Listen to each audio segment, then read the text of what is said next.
तृणमूल पंचायत सदस्य के घर में चोरी की घटना से इलाके में हड़कंप मच गया है। चोरी की वारदात डाकग्राम फुलवाड़ी विधानसभा अंतर्गत फुलवाड़ी 2 नंबर ग्राम पंचायत के जोटियाकाली इलाके में पंचायत सदस्य के घर में घटी है।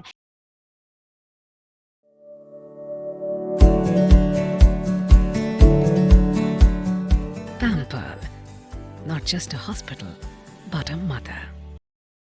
पंचायत सदस्य के पति हिरन राय ने कहा कि इस इलाके में बीच बीच में चोरी होती रहती है। गुरुवार रात को मेरे घर से गाय की चोरी हो गई थी। बीती रात फिर से चोरी की घटना घटी। इस बार बदमाश पानी के मोटर चोरी कर फरार हो गए हैं। चोरी की घटना से इलाके में दहशत का माहौल है। इधर मामले की जानकारी न्यू जलपाईगुड़ी थाना को दी गई है। पुलिस पूरी घटना की जाँच कर रही है। কি হয়েছে গতকাল রাত্রে তো বাড়ি থেকে একটা গরু চুরি হয়েছে। এবার তো দেখেন আমরা এবার তো গরু ছাগল চাষবাস কিছু নেই। এবার আমরা দুইটা গরু ডাকি যে বাচ্চা কাচ্চাগুলা দুধ খাবে, বাবা এত কষ্ট করে দুইটা গাই গরু ছিল, এবার একটা গাই গরু রাত্রেবেলা পরশুদিন নিয়ে চলে গেছে। এবার আজকে রাত্রে আবার বাড়ি থেকে মোটর চুরি হয়ে গেছে। এবার এইগুলা জিনিস যদি মনে করে এরকম হয়ে থাকে, কাজকর্ম করে আসে মানুষ যদি রাত্রেবেলা যদি শান্তি করে ঘুমাতে না পারে, এগুলো তো কোনোদিনও মনে হয় মানুষকে বাটার করে নিয়ে বাড়িতে যা কিছু আছে সব নিয়ে চলে যাবে। এইভাবে যদি পরিস্থিতি চলে তাহলে তো ভয়ঙ্কর পরিস্থিতি। আমরা কোন জায়গায় বাস করতেছি?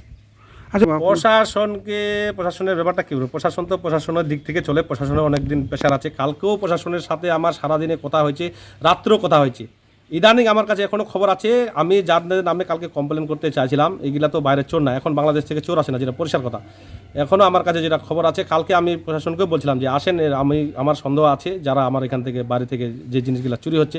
ইদানিং কিছুদিন আগেও 3-4 বার মোটর চুরি হলো, আর ছোটোখাটো জিনিস চুরি হয়েছে, ওইগুলো কমপ্লেন। কিন্তু ইদানিং দেখতেছি আমার বাড়ি থেকে শুরু করে, আমি এখানকার একজন জনপ্রতিনিধি হয়েছে, আমার বাড়ি থেকে যে চুরি হয়, প্লাস আমাদের গ্রামের মানুষেরও চুরি হচ্ছে। এবার ওরা আমাকে প্রশ্ন করতেছে যদি এইভাবে চলে তাহলে আমরা কী করে ঘুমাবো? তাহলে তো আমাদেরকে পরিষ্কার কথা, আমরা তো এখন সারাদিন কাজকর্ম আছে, রাত্রেবেলা ঘুমাতে পারবো না, হলে আমাদের এখন কী করবো? আমাদের এখানে থাকা যাবে না। এইভাবে যদি চলতে থাকে তাহলে মানুষ আমরা কীভাবে বাস করবো বলেন? এটা আমাদের নানা স্কুলের পাশে, এটা আমার গ্রামটা জোটিয়াকালী বলে। এটা আমার ফুলবাড়ি 2 নম্বর অঞ্চলের আমাদের 311 পার্ট নাম্বার।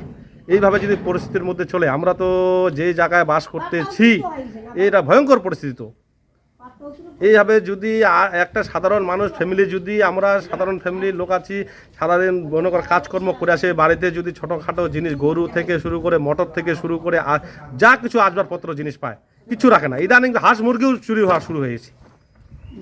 কালকে প্রশাসনের সাথে কথা হলো, প্রশাসন বললো ঠিক আছে আসবো। প্রশাসন কালকেও আসলো না, কালকেও সারাদিন। আজকে যদি প্রশাসন না আসে, আমি অবশ্যই আজকে আমার বাড়ির যে রাস্তা আছে, আমি রাস্তার সামনে বিক্ষোভ করা শুরু করবো।